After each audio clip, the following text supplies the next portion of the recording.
Welcome to the Banker Lamp. Please enjoy the video. You begin by preparing the unit and phone so the process is clean and fast.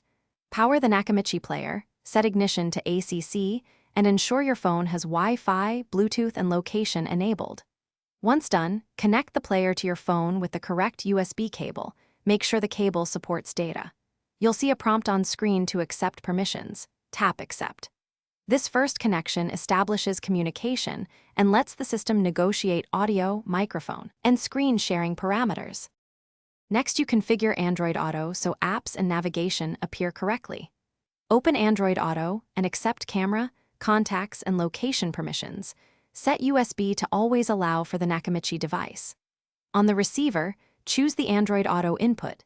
If you don't see it, switch to USB Auto or app mode. Then fine-tune audio routing and microphone gain in the Nakamichi settings so calls and media use the car speakers. Make sure display scale matches 16:9 or your screen preference. Finish by testing core functions. Launch navigation, play music, and place a call to verify microphone and speaker behavior.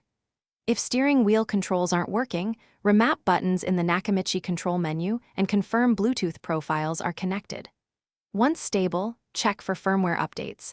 Update if you see lag, and then reboot both the head unit and phone to finalize changes. If problems persist, swap the USB cable and toggle USB mode. That simple step fixes most intermittent connection issues.